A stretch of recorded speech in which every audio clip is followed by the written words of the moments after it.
সামনের দিকে এই আহ্বানটুকু জানিয়ে আপনাদের কাছ থেকে বিদায় নিচ্ছি। খোদা হাফেজ। বাংলাদেশ জিন্দাবাদ।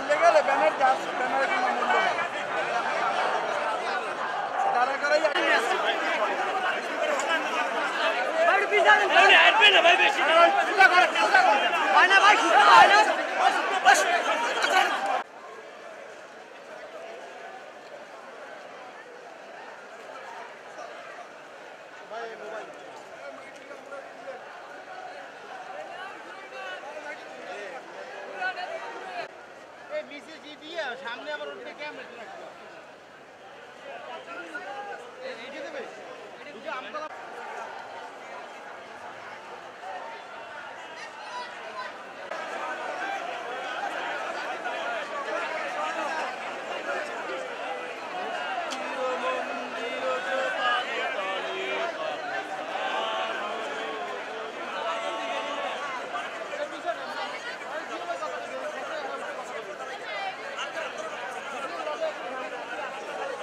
সোহাগ সে কেমন লোক আমরা জানি না, তাকে পাথর দিয়ে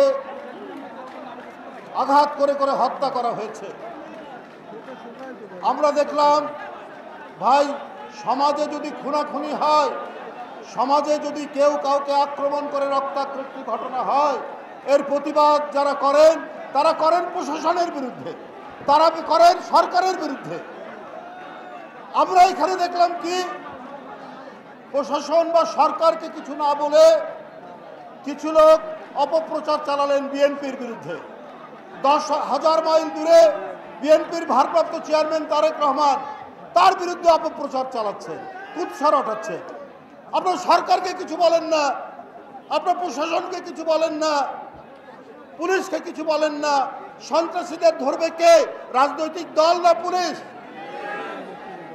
তাদেরকে ধরবে কে? র্যাব না পুলিশ? কই আপনি তাদেরকে না বলে তারেক রহমানের বিরুদ্ধে কেন আপনারা অপপ্রচার চালাচ্ছেন? তার বিরুদ্ধে সামাজিক যোগাযোগ মাধ্যমে লিখছেন, তার বিরুদ্ধে স্লোগান দিচ্ছেন। উদ্দেশ্য তো ভালো নয়, নিশ্চয়ই কোনো উদ্দেশ্য নিয়ে কাজ করছেন।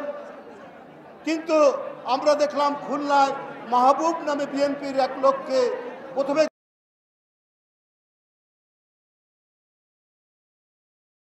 গুলি করা হলো, তারপরে পায়ের রক কেটে দেওয়া হলো। পায়ের রক কাটে কারা আপনারা জানেন?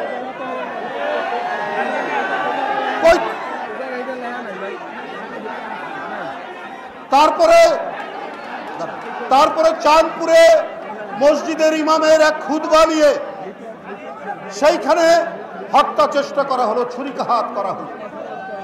কই দেখলাম না তো এই ঘটনাগুলোর সাথে যারা জড়িত তাদের নামে তো কোনো স্লোগান দিলেন না, তাদের নামে তো কোনো ধরনের অপপ্রচার করলেন না। এইটা তো আজকে জনগণের একটা সবচাইতে বড় প্রশ্ন। তাহলে কি উদ্দেশ্য করছে? আপনাদের উদ্দেশ্য যদি ভালো হতো, যদি ভালো হয়, তাহলে পতিত স্বৈরাচারের সাহস পেত না। তারা দেখছে আন্দোলনকামী শক্তির মধ্যে ঐক্যের অভাব হয়েছে। তাহলে গোপালগঞ্জ কি বাংলাদেশের বাইরে? গোপালগঞ্জ কি কলকাতায়? গোপালগঞ্জ কি রাজস্থানে? তাহলে সেইখানে পতিত স্বৈরাচারের দোসররা কি করে আক্রমণ করে এনসিপির লোকজনদেরকে? সুযোগ পেয়েছে হাসিনা, ও তো পাশের দেশেই থাকে, সেইখান থেকে মোবাইলে অনেকের সাথে যোগাযোগ করছে। শেখ হাসিনা বাংলাদেশ চায় না, মনে রাখবেন। শেখ হাসিনা বাংলাদেশের শান্তি চায় না, স্বস্তি চায় না, গণতন্ত্র চায় না, কথা বলার স্বাধীনতা চায় না। ওর চায় রাজত্ব, ওর চায় রক্ত, ওর চায় লাশ যারা তার বিরোধিতা করবে। আপনারা তাই দেখেছেন আর বাংলাদেশকে কি মনে করে জানেন? বাংলাদেশকে মনে করে সোনার খনি। শেখ হাসিনা এই খনি থেকে সোনা তুলবে, আর উনার ছেলে, উনার মেয়ে, উনার ভাগনা, উনার ভাগ্নি এগুলো সব পাচার করবে বিদেশে। উনার ঘনিষ্ঠ লোকরা পাচার করবে। করেছে না? বাংলাদেশকে টাকার খনি মনে করতে। বাংলাদেশ ব্যাংক থেকে 800 কোটি টাকা নয় হাসিনার আমলে, বেসিক ব্যাংক, সোনালী ব্যাংক সব ফোকলা করে দিয়েছে, ফাঁকা করে দিয়েছে শেখ হাসিনা তার লোকরা। আজকেই আপনারা খবরের কাগজে দেখবেন শেখ হাসিনার ঘনিষ্ঠ জন শেখ রেহানার দেবর, তার 62 কোটি টাকার সম্পদ পাওয়া গেছে। এই টাকাটা কিভাবে হয়েছে? এই টাকাটা হয়েছে এই 16 বছর শেখ হাসিনা প্রধানমন্ত্রী, এই প্রধানমন্ত্রী থেকে যত ধরনের সম্পদ বানানো যায় দুর্নীতি করে করা হয়েছে। ঠিক তেমনিভাবে তার ছেলে মেয়ে, আজকে তার মেয়ে একটি আন্তর্জাতিক সংস্থায় কাজ করত, সেখান থেকে তাকে লম্বা ছুটিতে পাঠানো হয়েছে। কেন পাঠানো হয়েছে তারা তো সব খবর জানে। শেখ হাসিনা খুব কাঁদো কাঁদো গলায় বলতেন, আমার কোনো সয় সম্পত্তি নাই। এখন দেখা যাচ্ছে বাংলাদেশের ইঁদুরের গর্ত থেকে শেখ হাসিনার সম্পত্তি বাড়াচ্ছে একটার পর একটা, একটার পর একটা। 60 কাঠা জমি ঢাকার পূর্বাচলে কার নামে? পুতুলের নামে, জয়ের নামে, তার ভাগনা ববির নামে, তার আরো আত্মীয় স্বজনের নামে। তাহলে এই মহিলা তো বাংলাদেশকে সোনার খনি মনে করত। তো তার যে লোভ, এই লোভ তো সে কোনোভাবেই সেই লোভের কথা ভুলতে পারছে না। যাহা আমার গতি চলে গেল, এই কারণে সে প্রয়োজনে আরো রক্ত ঝরাবে, আরো চক্রান্ত করবে, আরো লাশ ফেলবে। বাইরে পালিয়ে থাকলেও সেই এই ঘটনা ঘটাবে। কিন্তু আজকে সবার যদি গণতান্ত্রিক শক্তি, হ্যাঁ আমরা এক একজন এক একটি রাজনৈতিক দল করি, আমরা আলাপ আলোচনা করব, আমরা সমালোচনা করব, আমাদের সমালোচনা করার অনেক থাকতে পারে। সরকার, ডক্টর ইউনূস সাহেবের সরকার আমরা সমর্থন দিয়েছি, বিএনপি দিয়েছে, প্রত্যেকটি গণতান্ত্রিক রাজনৈতিক দল মানে যারা গণতান্ত্রিক আন্দোলনে ছিল তারাও দিয়েছে। তো সরকারের বিরুদ্ধে আলাপ কি বলে সমালোচনা করার নাই, আছে। কিন্তু আমরা জানি ডক্টর ইউনূসের সরকার টাকা পাচার করবে না, সোনা পাচার করবে না, দুর্নীতি করবে না, এটা আমরা জানি। দেশে যেহেতু অনেক লুটপাট হয়েছে, এই লুটপাট ঠেকিয়ে আর্থিক শৃঙ্খলা ফিরিয়ে আনতে হয়তো একটি শক্ত পদক্ষেপ নিতে হচ্ছে। সেই কাজটি করছেন হয়তো ডক্টর ইউনূসের সরকার। আমরা সেটাই আমরা মনে করি। না হলে এইবারে তো কয়েক হাজার কোটি টাকা ট্যাক্স সংগ্রহ করা যায়নি।